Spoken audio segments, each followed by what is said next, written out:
Today, I'd like to take a little time to discuss this right to repair legislation that's being introduced in California at the moment. So I'm just going to read out some of this. So it says, Assembly member Susan Tallemans-Eggman has announced that she will be introducing the California Right to Repair Act. The legislation would require manufacturers of electronics to make diagnostic and repair information, as well as equipment or service parts, available to product owners and to independent repair shops.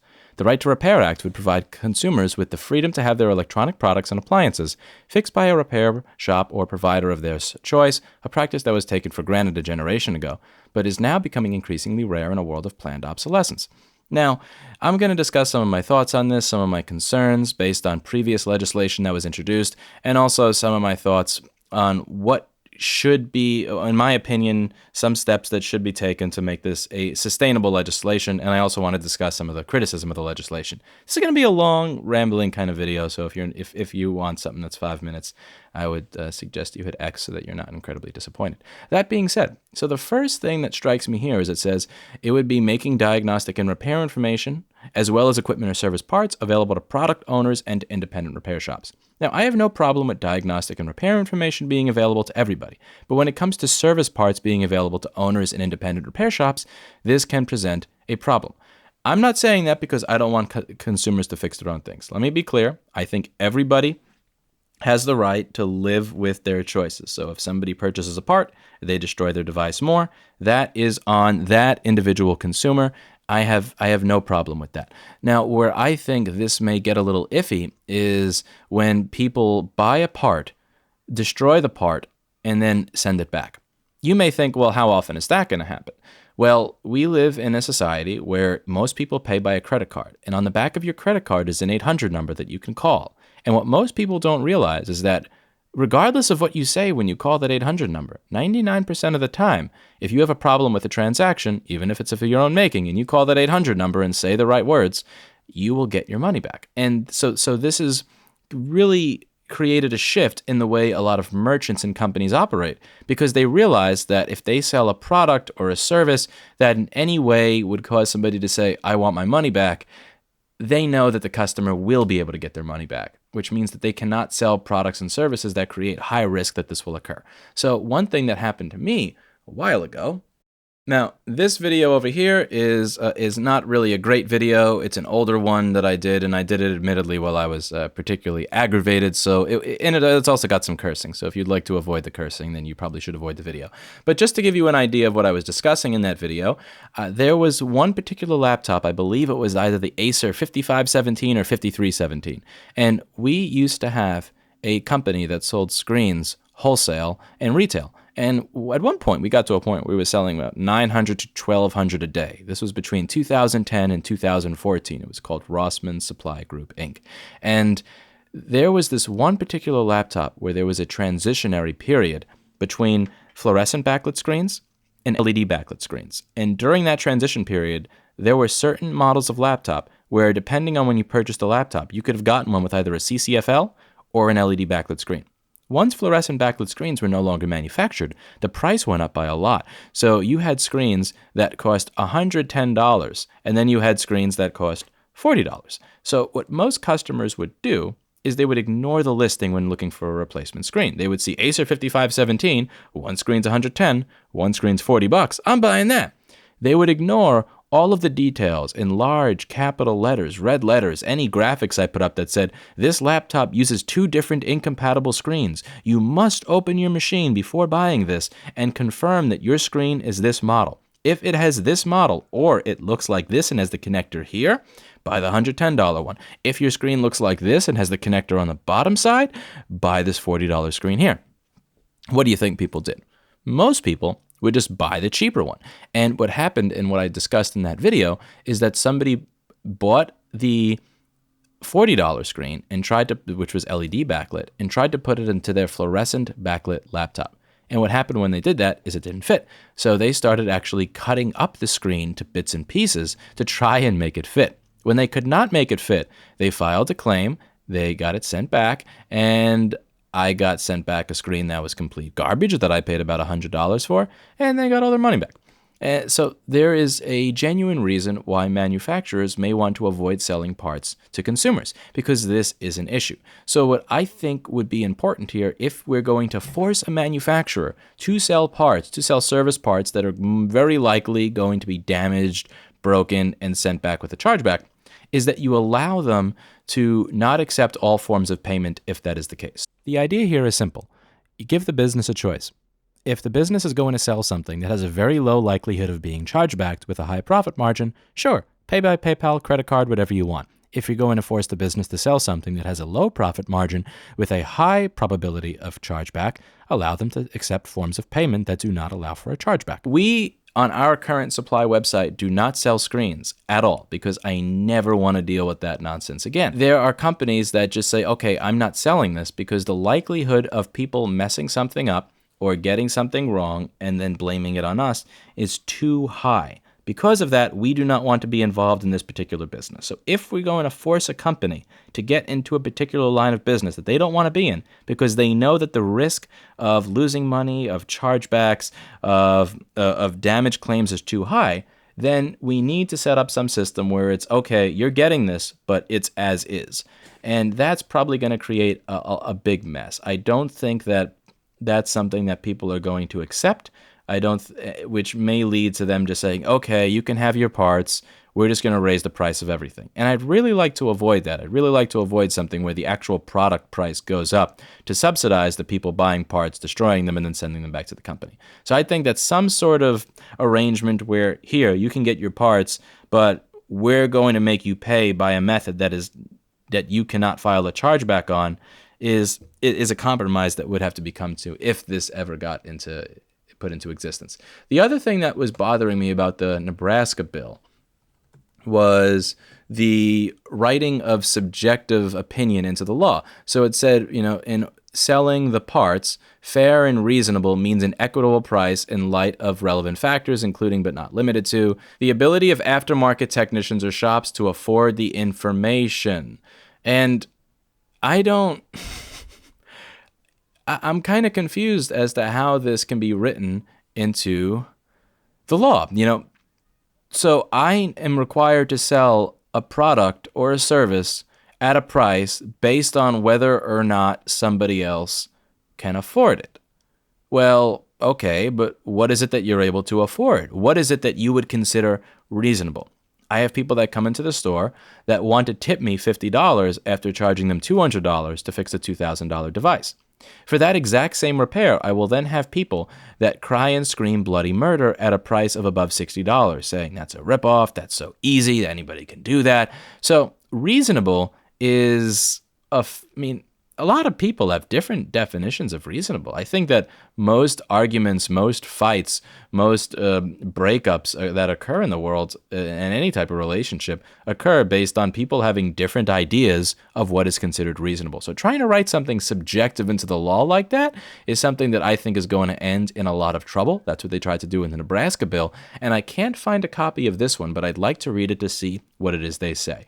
The state is trying to tiptoe as much as they can around demanding that people sell something at a certain price because complete price controls is not a free market or a free system or a free economy. But reasonable can also be interpreted many different ways. There are repair shops that that will message me saying, "Hey, I see your list of equipment. Well, I can't afford that soldering iron. Do you have a cheaper one?" So I'll link them to a cheaper one. It'll be like $90, and they'll say, "Man, that's really too expensive for me." And for me, I think it's reasonable that if you run a repair business that you can afford $250 for a proper soldering iron. There are other people out there that think that $250 is cheap. I only buy JBC, my soldering station costs $900, and fine, that's their idea of reasonable. Then there are people that think, wow, $90, that's not reasonable. Where's the $10 one? Reasonable is something that changes from person to person, and affordability is also something that changes from person to person. So, for example, someone who has been doing really, really bad work for several years is probably not going to have the money for an expensive soldering iron. And this is something that I brought up actually. This is something that I brought up in a Mac Rumors thread where I was discussing this, where somebody said, how are you going to tell who's good and who's bad? What if bad repair shops exist and destroy the reputation for everybody? And my response was, yeah, there are tons of bad repair shops. Like, for example, I used to get a lot of people that came to my store saying they went here and they did something terrible. And they're gone, man. I mean, look, report location closed. They used to have 3 locations in New York, and now they have 0 because we live in a world where you can't do bad work and just massively get away with it. So the good repair shops will be able to afford a lot of what the bad repair shops will not be able to afford. If you're that repair shop, then paying $1,000 for a really good diagnostic tool is probably going to be out of your wheelhouse because you're not able to make a lot of money because you're really bad at your job. Whereas somebody like, let's say, Michael Oberdick or Jessa Jones or people that are really good at what they do, they'll be able to afford better stuff because they are good at what they do. Therefore, they have a lot of customers willing to engage in voluntary transactions and spend money with them. So, based on what repair shop can afford, some repair shops have $20,000 BGA rework machines, and some repair shops have hair dryers. I mean, there's a wide range of what would be considered reasonable, and there's a wide range of what we would consider affordable. So, who gets to be the arbiter of that, and why is that type of thing written into the law? It's very subjective, in my opinion. So, let's just go off to this thread where I was given some my opinions, and I was going over some of the concerns that users had. So one of them was, okay, so I have right to repair. I try and repair the device further without knowing. What then? Crazy slippery slope. Okay, so you try to repair it and damage it further. Crazy slippery slope. And my response is personal responsibility. With freedom comes the choice of accepting outcomes. So, yeah, you have the right to break your own stuff. As long as you're not saying that somebody else needs to be held responsible for that. Again, so long as you don't charge back Apple for the parts you bought from them when you broke your own stuff and broke the parts, that's cool. Now, if the law starts saying, oh, you need to provide a warranty on the parts that you sell to the end consumer, that's where I would say it gets iffy. It says, okay, so who is responsible for devices that are repaired by third parties who in turn mess them up? I would, in my opinion, that's a great question. And this is another area where I understand why the large companies do not want to deal with this. They don't want to be anywhere near the liability if somebody tries to fix their device or a repair shop fixes it and then the battery explodes and blows somebody's head off, or the backlight circuit goes on fire because they used a wire instead of a backlight fuse, which I'm telling people on my channel not to do every single day. Hopefully they're listening. I can completely understand that. That makes sense. I think that it should be the repair shop or the consumer. So my example was if somebody brings in a device and we accidentally stab the board, well, that's on us. We have to fix it.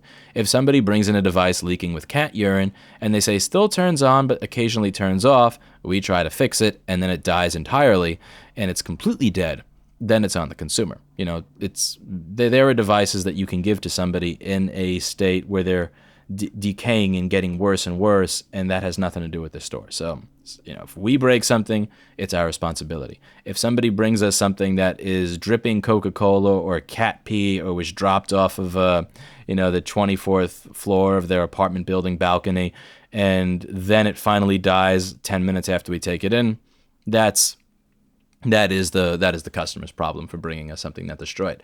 And again, I said that sites like Facebook, Yelp, and Google Business will hold shops accountable that do poor work. Nobody will go to them. Again, you just look at. I think this is one of the best examples of this. There's no shortage on the internet of terrible, terrible reviews, and there are no shortage of customers that have walked through my door years ago that were very skeptical of me because they had went to a place like that.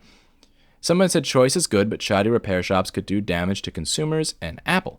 Now, one of my arguments here is that shoddy repair shops already exist. And the reason is because sane people don't enter this industry. Let's say that I'm an industrious, enterprising individual and I want to do repair for a living. I could either go into an industry where I work on devices with the support of the manufacturer, with documentation, and a reasonable supply chain. Or I can work on devices where I have to pay someone in China, pray that someone in China will leak schematics illegally. My supply chain consists of vendors who only accept wire transfer, who send parts that may or may not work, that may or may not be confiscated by customs.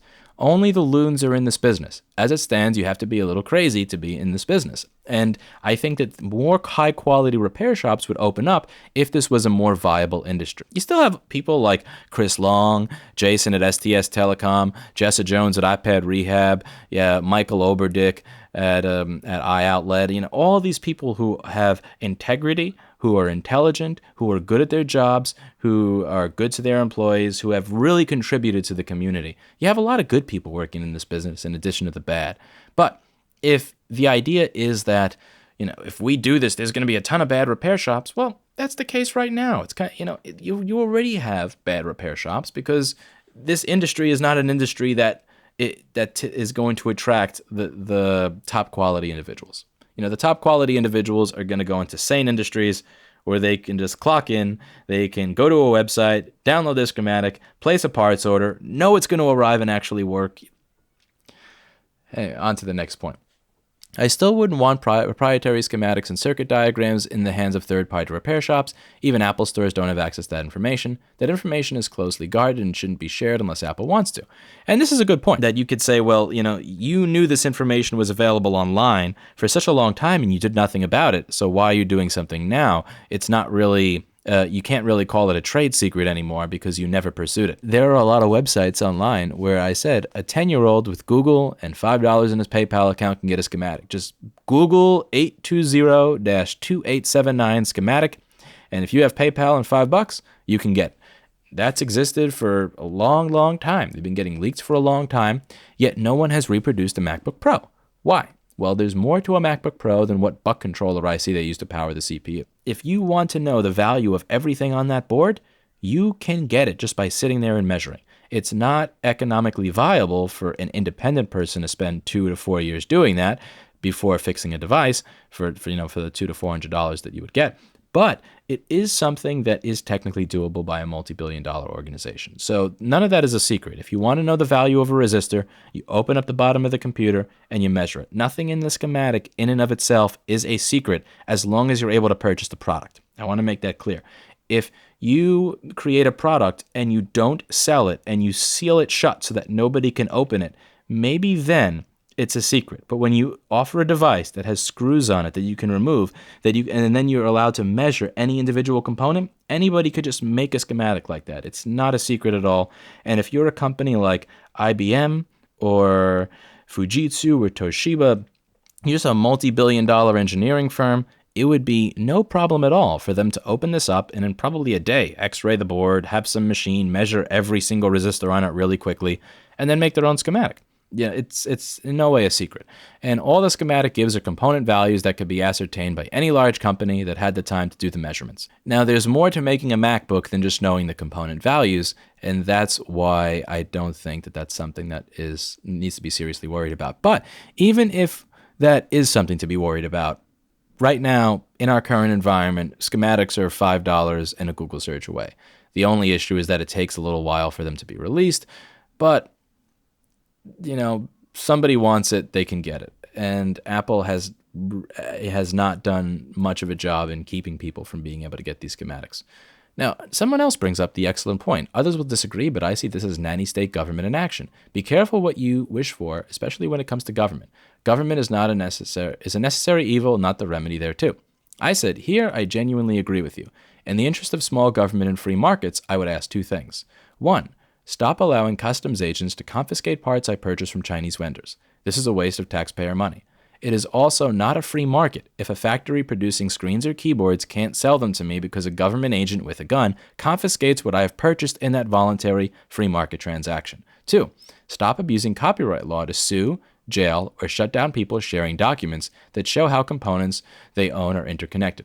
The good reading is a Mackey versus Behringer case from the late 90s on schematics, which found in the favor of what I would like to be found. And I encourage you to read up on that case. And I said, as I age and look to intertwine my more conservative libertarian leanings with my job, I realize it's silly to expect a company to supply something at a reasonable price when a subjective term like reasonable is written into the law. I have more reasonable requests. Stop stealing what people import. Customs should be searching for bombs and anthrax, not ISL 6259 and iPhone batteries. And this is the question that I would have for all of you free market people. If you are a free market advocate, if you believe in smaller government, if you don't want to see the nanny state dealing with repair, then what my question to you would be, do you believe that the government should be trying to shut people down that import batteries? And if I wish to buy a screen produced by a factory, or I wish to buy a keyboard or a battery or a chip, do you think that immigrations and customs enforcement should get involved within that transaction and use taxpayer dollars to confiscate that so that my free market voluntary transaction cannot take place? That's the question that I've had to the free market advocates. And there are, like one of these guys said, when they came in, it almost looked like a drug raid, said Abella. There were 20 ICE agents and 2 people from Apple in his Small Bird Road store.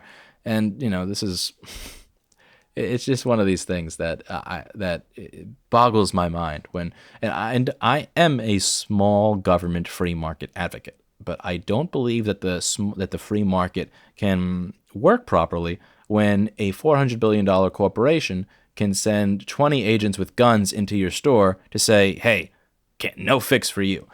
Now, one of the interesting speeches, I think it was Eric Schmidt around 2008, 2009, he gave some speech and he was talking briefly about how a lot of companies would trial 10 or 20 factories to see which one would produce items the best. And they would, rate it based on output quality, cost, worker morale, and a number of different things. And they would choose the 1 or 2 best factories. Now, what happens here, and what I'm going to take a guess happens here from talking to the VP of sales at Intercell a few years ago. I think his name is Peter Oaklander.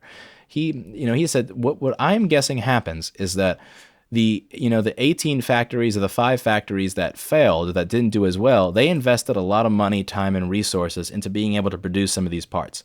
And now all that is gone because Apple or Lenovo or Toshiba or whatever is not using them. So they think to themselves, well, we spent hundreds of thousands of dollars to get set up to produce this specific little thing. What if somebody else wants to buy it? So they make it and then they sell them to people like me. And that's likely how I can get keyboards so that when your T key stops working and Apple says $800, I can fix it for you. That's how we get batteries so that before Apple replaced batteries, back when they used to say replace the whole phone if your battery dies, that's how we were able to replace your battery for $40. That's how we're able to do our job, and that's a free market voluntary transaction. Somebody else creates something of their own doing. They then sell that to me. I pay them money, and I get the part. And then I provide that part to a consumer that's willing to pay for it. That's a free market voluntary transaction. I don't see any need for immigrations and customs enforcement to get involved with that. They have enough issue as is. Now, someone says, wasn't right to repair once called Obamacare. And I said, Obamacare is a mandate that requires I pay a penalty if I don't wish to purchase poor health care. I in no way request that, 1, my business is subsidized by someone else's tax dollars against their will, or 2, people be punished if they choose not to use my business's services. This is not Obamacare. If you do not want any of your money to go to my business, I 110% support you, and I do not think that you should ever have to give my business money. If you don't want to give my business money, I do not ask for a subsidy from anybody other than customers who are making voluntary transactions. Someone says, this is horrible news for everybody. Companies should have the right to decide how their products are repaired. If they do a poor job or do it in a way that doesn't satisfy the market, they go out of business. Very simple. Let the market decide, not some government official trying to look good for re-election while accomplishing nothing. In the long run, this will only increase cost to businesses, which will get passed down to consumers. And I said again, as I just mentioned, the market does not when private companies use government agents like ICE to confiscate parts at the border. If I make a purchase from a factory of parts to a 5-year-old device, this is a free market transaction. The government should stay out of that transaction unless I am genuinely harming somebody. If I'm importing anthrax and bombs along with ISL 6259s and batteries, then fine, confiscate my stuff.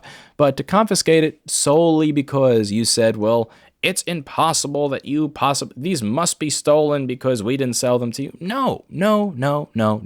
Look at, just look at how, just look at how Apple treats their vendors. Look at this. In the aftermath of suicide, Foxconn installed safety nets in some of its factories and hired counselors to help its workers.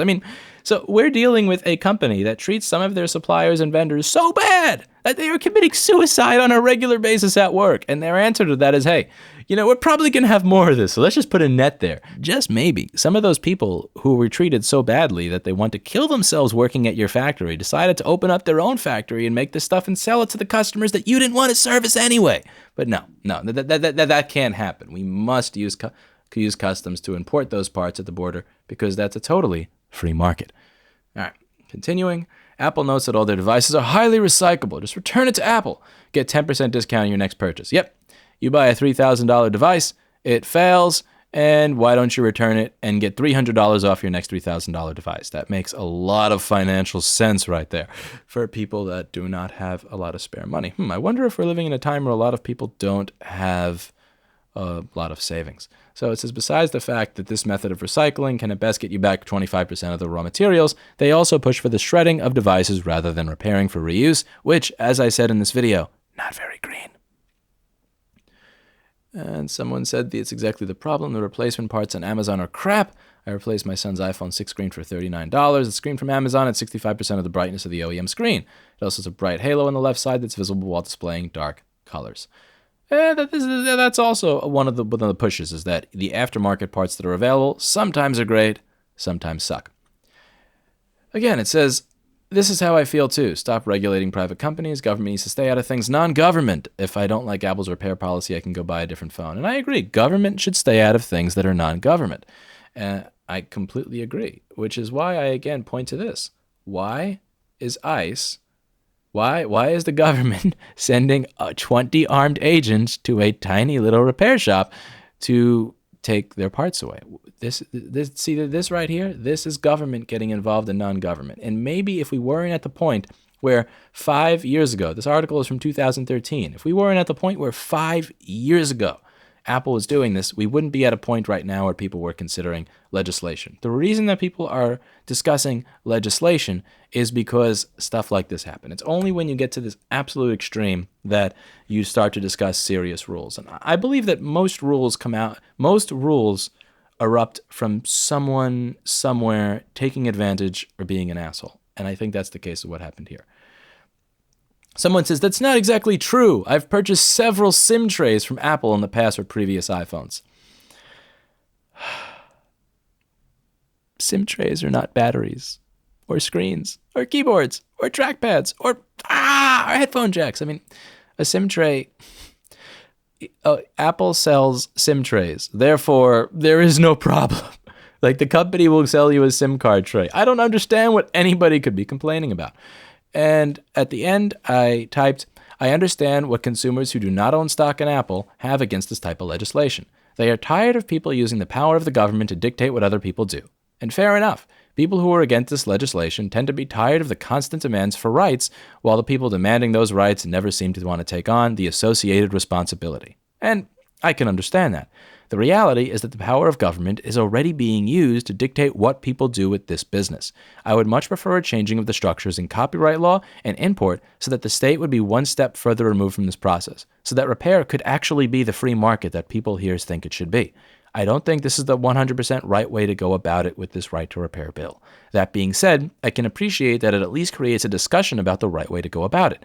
This definitely starts with getting guns in the legal system out of the process of me providing a battery to my customer or replacing their fuse within the confines of a voluntary free market transaction. Those are my thoughts on it, and that's it for today. I'm really curious what all of your thoughts are on this type of legislation. Where have I gone astray? What do you think that the legislation should be? Do you think legislation about this should exist at all? Do you think rather than going for a right to repair bill, that we should simply try and scale back the authority that customs has over things like, let's say, an iPhone screen, and scale back the power that intellectual property and trade secret laws have about a drawing that says what parts are interconnected in a device that you already own? I'm really interested to hear what your thoughts are. Thank you as always, and I hope you learned something.